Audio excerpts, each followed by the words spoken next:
मतदार यादीतल्या घोळासंदर्भात आता महाराष्ट्रातूनही अनेक मतदारसंघातून अशा तक्रारी समोर येऊ लागलेल्या आहेत। शेकापचे माजी आमदार पनवेलमधून निवडणूक लढले, पराभूत झाले, परंतु त्या पराभूताची कारणं काय आहेत हे आपल्याला ते सांगणार आहेत। अर्थात यामध्ये मोठ्या प्रमाणात मतदार यादींमध्ये घोळ झाल्याचा आरोप ते करत आहेत। स्वतः बाळाराम पाटील आपल्या सोबत आहेत, त्यांना विचारूयात, सर, ज्या पद्धतीनं आता आपल्याला पाहायला मिळते, राहुल गांधींनी जे आरोप केले आणि याची चर्चा आता दिल्लीपासून गल्लीपर्यंत व्हायला लागलेली आहे। तुम्ही तर निवडणुकीपूर्वीपासून हा मुद्दा लावून धरलेला आहे, परंतु योग्य ती दाद मिळताना दिसत नाहीये।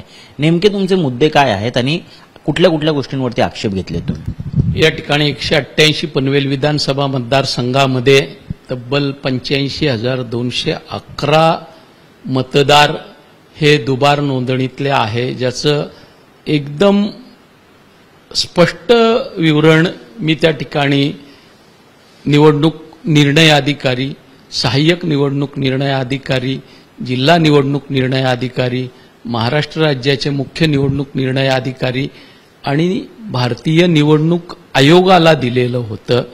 साधारण 9/10/24 रोजी हे सारं प्रकरण माझ्या लक्षात आल्यानंतर मी ह्या लोकांकडे तक्रारी दाखल केल्या आणि योग्य ती कार्यवाही करून आपण ही नावं मतदार यादीतून वगळा म्हणून मागणी केली। निवडणुकीच्या साधारण किती दिवस आधी तुम्ही हे सगळं निदर्शनात? साधारण 1.5 ते 2 महिना आधी ही प्रक्रिया झाली आणि पुरेसा वेळ होता, पण त्याच्यावर कुठलीही कारवाई होत नाही हे लक्षात आल्यानंतर मी त्या ठिकाणी मुंबई हायकोर्टात जायचा निर्णय घेतला। रीट पिटिशन 13/778/2024 ह्या दाव्यामध्ये मुंबई उच्च न्यायालयानं आमचं म्हणणं ऐकलं।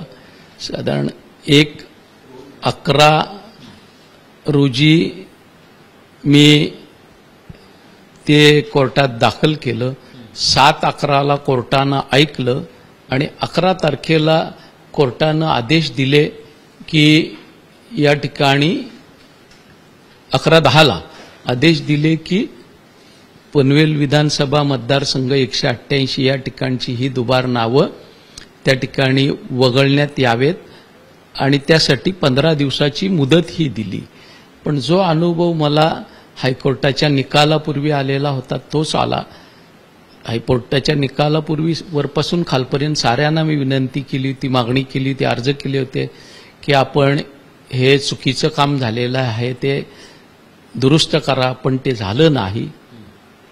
हायकोर्टाचे आदेश आल्यानंतरही निवडणूक निर्णय अधिकारी 188 पनवेल यांनी वेळकाढूपणा केला, काम न करता त्या ठिकाणी मार्गदर्शन मागवणं, डायरेक्शन घेणं हे सारं करत करत त्यांनी वेळ घालवला।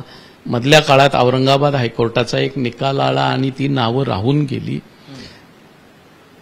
आम्ही ज्या वेळेस सांगत होतो त्यावेळेस औरंगाबाद हायकोर्टाचा निकाल नव्हता, अगदी एका दिवसात ती नावं ते कमी करू शकत होते। पण या ठिकाणी निवडणुकीची यंत्रणा आणि सत्ताधारी यांचं साटलोटं असल्यामुळे त्यांनी ते काम केलं नाही आणि नंतर मग निवडणूक आयोगाकडे मार्गदर्शन माग, महाराष्ट्राच्या मुख्य निवडणूक निर्णय अधिकाऱ्याचा असा वेळकाढूपणा करत करत त्यांनी ते केलं। या संदर्भात आता मुख्य निवडणूक आयोग, जे केंद्रीय निवडणूक आयोग आहे, त्यांनी जी प्रेस कॉन्फरन्स घेतलेली त्यांनी हे स्पष्ट केलं की दुबार मतदार जरी दिसत असले तरी 2दा मतदान झालेलं आहे हे काही सिद्ध होत नाहीये। आणि त्यांचं म्हणणं आहे की अनेक लोक जे असतात त्यांचे गावी असतात, परत जिथे राहतात तिथेही असतात, अशा गोष्टी तांत्रिकदृष्ट्या आढळल्या जातात आणि त्याच्यामुळे ह्या गोष्टींवरती कसा काय आक्षेप घेतला?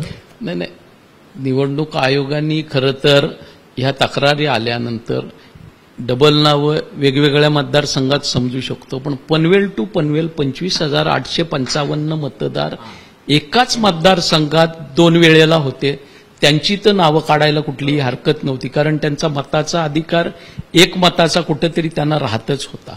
पण ते न करता हे वृथा समर्थनाचं काम आहे। आपल्या माहितीसाठी मी सांगतो की हे सगळे प्रयत्न करून ही दुरुस्ती न झाल्यामुळं ज्या मतदारांनी दुबार मतदान पनवेल विधानसभा मतदारसंघात केलं त्यांची ही यादी आहे। काही फोटो वानगी दाखल मी मॅच केलेला आपल्याला दाखवतोय। आम्ही अतिशय बारकाईनं अभ्यास करून ह्या साऱ्या 11,600 मतदारांनी दुबार मतदान केलेलं आहे हे त्या ठिकाणी निदर्शनास आणलेलं आहे. त्याच्यामुळे मुख्य निवडणूक आयुक्त जो दावा करतात तो दावा चुकीचा असलेला आपल्याला या ठिकाणी दिसून येतो. फॉर्म 17C जे मतदान केंद्रामध्ये वापरले जातात पोलिंग एजंटद्वारा आणि सरकारी यंत्रणेद्वारा, मी मतदानानंतर ह्या फॉर्म 17Cच्या प्रती मागितल्या पनवेल विधानसभेच्या रिटर्निंग ऑफिसरकडे, उरण विधानसभेच्या रिटर्निंग ऑफिसरकडे, ऐरोलीच्या रिटर्निंग ऑफिसरकडे, बेलापूरच्या रिटर्निंग ऑफिसरकडे. खरं तर माझ्याकडे हायकोर्टाचा निकाल होता, त्यांनी त्या निकालाच्या अनुषंगानं हे मला द्यायला हवं होतं माहितीसाठी, पण मला आजतागायत त्या मिळाल्या नाहीत. त्यांनी सांगितलं की आम्ही कोर्टाच्या आदेशाशिवाय देऊ शकत नाही. अशा पद्धतीची उत्तरं आली, लेखी उत्तरं आलीत की 45 दिवसानंतर 45 दिवस स्ट्रॉंग रूममध्ये ठेवतो वगैरे. एकंदरीत जी अभद्र युती निवडणुकीच्या पूर्वी होती तीच आजही आहे. ह्या साऱ्यामध्ये माझा जो अंदाज आहे 11,600 तर पनवेलमध्ये 2 वेळेला मतदान केलेले झालेलेच आहेत, पण पनवेलच्या अजून त्या ठिकाणी 90 मतदारसंघांची टॅली मला करायची आहे 17Cची. तो आकडा वाढेल आणि ह्या उरण, ऐरोली आणि बेलापूर आणि पनवेल अशा दोन्हीकडे मतदान केलेल्या मतदारांचा आकडा वाढून हा 22 ते 25 हजारापर्यंत जाईल. अधिकृत माहिती निवडणूक यंत्रणेकडून मिळावं म्हणून मी हायकोर्टाच्या माध्यमातून तसे आदेश मिळवण्याचा प्रयत्न करणार आहे. म्हणजे दूध का दूध पाणी का पाणी होईल आणि जे या साऱ्या प्रकरणावर पांघरून घालण्याचं काम निवडणूक आयोग करतोय. खरं तर भारताचा निवडणूक आयोग स्वायत्त आहे असं सांगितलं जातंय, पण त्यांची स्वायत्तता कुठं दिसून येत नाही. निवडणूक आयोगापासून निवडणुकीची सारी यंत्रणा सत्ताधाऱ्यांच्या बरोबर संगनमत करून या ठिकाणी राहुल गांधींचा जो वोट चोरीचा आरोप आहे ते काम करताना दिसते असं स्पष्टपणानं प्रतीत होतंय. आणि त्याचा सगळ्यात मोठं दाखला पनवेल विधानसभा मतदारसंघामध्ये आहे, जी साईज 85,211 दुबार नोंदणीपर्यंत आहे.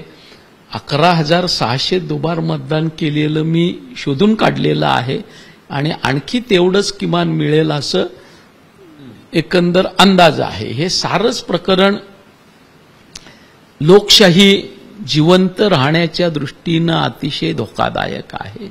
जगातली सर्वात मोठी लोकशाही जिवंत राहायची असेल तर आपल्याला या ठिकाणी जनतेलाही जागृत केलं पाहिजे, जनतेनंही रस्त्यावर आलं पाहिजे. मी आपल्याला यादी दाखवतो. 11,000 दुबार मतदार झाल्याचा दावा जो करताय तुम्ही तो सिद्ध कसा कराल, म्हणजे काय पुरावे आहेत? पोलिंग एजंट्सचे मतदान केंद्रामध्ये दिवसभर होते, त्यांनी झालेल्या मतदानाला ज्या टिक केलेल्या आहेत त्याच्या आधारावरनं हे 11,600 मतदान झालेलं आहे हे मी विश्वासानं सांगू शकतो. ही जी यादी आहे याच्यामध्ये आपण बघाल, पहिलं नाव जे आहे, दुसरं नाव आहे हे एक आहे पोलिंग बूथ क्रमांक 1 मध्ये, दुसरं आहे 498 मध्ये आयेशा सलीम शेख हे नाव आहे. अशा पद्धतीनं हे सारं कारस्थान नियोजनबद्धरित्या निवडणूक आयोगाच्या निवडणूक यंत्रणेच्या सहकार्यानं केलं जातंय अशी परिस्थिती आहे. दुबार मतदार शोधण्याचा प्रयत्न तुम्ही केलाय का, की आता या असलम शेख ज्या तुम्ही सांगितलं, साहिर असलम शेख यांनी 2दा जर मतदान केलं असेल तर त्यांना गाठून त्यांनी नेमकं 2दा मतदान केलंय की नाही? याच्यातली बरीचशी लोक आपल्याला मिळणारच नाहीत, कारण का ती फक्त मतदानाच्या दिवसापुरती पनवेलचे रहिवासी आहेत. काही लोक याच्यातले आहेत जे मिळू शकतील, पण बहुतांश मेजॉरिटी लोक ही त्या ठिकाणी महापालिका क्षेत्रात मतदान करायला महापालिकेच्या इलेक्शनला येतात, विधानसभेला येतात, लोकसभेला येतात, जिल्हा परिषदेच्या कार्यक्षेत्रात जिल्हा परिषद पंचायत समितीला मतदानाला येतात, विधानसभेला येतात, लोकसभेला येतात. ग्रामपंचायतीच्या निवडणुकीला देखील असे प्रकार होत आहेत. पनवेल तालुक्यामध्ये खेरणे खुर्द नावाची ग्रामपंचायत आहे, जी स्थापनेपासून शेतकरी कामगार पक्षाकडे आजही कायम होती. पण अशाच पद्धतीनं 259 नावं खारघर, खांदेश्वर, नवीन पनवेल, कामोठे, कळंबोली अशा ठिकाणची भरून त्या ठिकाणी ती ग्रामपंचायत पहिल्यांदा भाजपच्या वर्चस्वाखाली यावेळेस गेली. गावामध्ये ज्यावेळेस चर्चा झाली त्यावेळेस आमच्या मंडळींना मी सांगितलं की बाबा तुम्ही प्रारूप मतदार यादीच्या वेळेस आळस केलात, आता ह्याला मार्ग एकच आहे की हे दुबार मतदार कुठं कुठं आहेत ते बाहेरचे मतदार कुठला ॲड्रेस आहे ते शोधा आणि त्यांच्यापर्यंत पोचून त्यांना विनंती करा की मतदानाला येऊ नका, आलात तर परिणाम चांगले होणार नाहीत हे सांगा, असं मी सांगितलं होतं. पण ते झालं नाही. भाजपच्या गावातल्या खेरण्याच्या मंडळींनी साळसूतपणानं आमच्या मंडळींना सांगितलं गावकी घेऊन की ह्या मतदारांना कोणीच आणायचं नाही. आता शेतकरी कामगार पक्षानं हे मतदार नोंदवले नव्हते, ते नोंदवले होते भाजपनं. त्याच्यामुळे शेतकरी कामगार पक्षाची मंडळी आणूच शकत नव्हती, इच्छा असती तरी.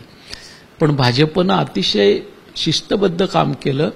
मतदार कुणीही आणायचं नाही म्हणून गावकीत ठराव घेतला आणि मतदानाच्या दिवशी त्यांनी ते मतदान शिस्तीनं आणले, मतदान करून घेतलं आणि पंचायत जिंकली. अशी परिस्थिती आहे. हे सारं जे होतंय ते निवडणूक यंत्रणेच्या सहकार्याशिवाय होऊ शकत नाही. माझी या ठिकाणी स्पष्टपणानं जगातली सगळ्यात मोठी लोकशाही टिकायची असेल तर मागणी आहे की भविष्याच्या कालखंडामध्ये ज्यांना निवडणूक निर्णय अधिकारी म्हणून विधानसभा लोकसभेला बसवलं जातं ते सक्षम अधिकारी असतात, कॉम्पिटंट अथॉरिटी असते, तहसीलदार असतात, SDO असतात, त्यांच्यावर ऑब्झर्वेशन जिल्हाधिकाऱ्यांचं असतं, महाराष्ट्र राज्य मुख्य निवडणूक निर्णय अधिकाऱ्यांचं असतं, निवडणूक आयोगाचं असतं. हे जे खालचे अधिकारी आहेत जे यंत्रणा हाताळतात तालुक्यात विधानसभेत असो लोकसभेत, ह्यांच्यावर जबाबदारी फिक्स केली पाहिजे की तुम्ही ज्या मतदारसंघाचे लोकसभा असेल विधानसभा असेल निवडणूक निर्णय अधिकारी आहात, तिथं असे काही गैरप्रकार घडले आणि निवडणुकीत गडबड झाली तर तुम्हाला व्यक्तिगतरित्या जबाबदार धरलं जाईल, तुम्हाला आपल्या नोकरीवर पाणी सोडावं लागेल. अशा पद्धतीच्या कठोर उपाययोजना केल्या तरच हे वोटचोरीचे प्रकार थांबतील, अन्यथा याला आळा बसणं अतिशय कठीण आहे. कारण आपण ह्या बाबतीत हायकोर्टात गेलो तरी त्यांचा कालावधी पूर्ण होईपर्यंत त्याला न्याय मिळत नाही. माझीच गोष्ट मी सांगतो, 2014च्या निवडणुकीमध्ये प्रशांत ठाकूर यांचे पैसे खारघरच्या पोलिसांनी पकडले होते. फिर्यादी पोलीस होते, खारघर पोलीस स्टेशनचे API होते. खांदेश्वरला त्यांची 2 माणसं पैशांसहित पकडले होते. 1000 रुपयाचं पाकिट, त्याच इन्व्हॉल्वमध्ये मतदानाची स्लिप नंबराची आणि डमी बॅलेट पेपर असं पकडले होते. खारघरला फिर्यादी API खारघर पोलीस स्टेशनचे होते, खांदेश्वरला खांदेश्वरचे पोलीस अधिकारी होते. फिर्यादी झाल्या, हायकोर्टात युक्तिवाद झाले, असं वातावरण होतं की 100% हे डिस्क्वालिफिकेशन होणार. निकालाला केस बंद झाल्यानंतर 10 महिन्यांनी निकाल आला आणि निकाल आला तो असा की बाबा हे सारं उघडपणानं दिसतंय पण पैसे वाटप झाल्याचं सिद्ध होत नाही. माझं इलेक्शन पिटिशन त्या ठिकाणी नाकारलं गेलं. सुप्रीम कोर्टात मी गेलो, मला जून 2025 मध्ये 14च्या इलेक्शन पिटिशनचा निकाल आला. त्याच्यामुळं न्यायालयातून त्याच्यावर कार्यवाही व्यवस्थितरित्या होत नाही मुदतीत. 2 सुधारणा केल्या पाहिजेत की उशिरात उशिरा 2 वर्षाच्या कालावधीमध्ये हा सारा प्रकरण हायकोर्ट असेल सुप्रीम कोर्ट असेल जे काही निर्णय यायचा तो कंपल्सरी दिला गेला पाहिजे, अशी तरतूद या ठिकाणी केली पाहिजे जेणेकरून त्याचा उपयोग तरी होईल. कारण आपण अशा पद्धतीच्या याच्यामध्ये 6 वर्ष निवडणूक लढण्याचं बंधन घालतो. पण निकालच जर 11 वर्षांनी येणार असेल तर पुढच्या 6 वर्ष काही नाही काहीच त्याला अर्थ राहत नाही. आणि त्याचबरोबर जे अधिकारी निवडणुकीच्या कामात असा संगनमत करून काम करतील, हलगर्जीपणा करतील, कर्तव्यात कसूर करतील, त्यांच्यावर व्यक्तिगत जबाबदारी फिक्स करून कारवाई केली पाहिजे. बाबा आपल्या नोकरीवर गदा येण्याची शक्यता आहे असं अधिकाऱ्यांना वाटलं तर हे गैरप्रकार तातडीनं बंद होतील. एरवी जनतेनं रस्त्यावर येऊन या संदर्भात मोठ्या चळवळी उभारल्या पाहिजे तरच त्यांच्यावर काही दबाव येऊ शकतो. आणि त्या दिशेनं महाराष्ट्रामध्ये आता मला वाटतं चळवळ चालू होते अशी लक्षणं दिसत आहेत. आणि या संदर्भात आज स्वतः शरद पवार आणि त्यांनी त्यांच्या पराभूत आमदारांसोबत एक पत्रकार परिषद सुद्धा घेतली आणि असे प्रकार त्यांच्या मतदारसंघात कसे घडतायत तेही त्या ठिकाणी दाखवण्याचा प्रयत्न केला. अर्थात हायकोर्टाचा निकालाची कॉपी या ठिकाणी हे दाखवतायत. बाळाराम पाटील सुद्धा या विषयाला घेऊन संघर्ष करताना आपल्याला पाहायला मिळतात. परंतु निवडणूक आयोगाकडे दाद मागणं असेल, कायदेशीर लढाई असेल, ही फक्त आता पुरेशी नाही तर रस्त्यावरती उतरून लोकांना संघर्ष करावा लागेल असं जे मत आहे हे या ठिकाणी व्यक्त होताना दिसतंय. कॅमेरा पर्सन किरण सबकाल सोबत मी ऋत्विक भालेकर, मुंबई तक.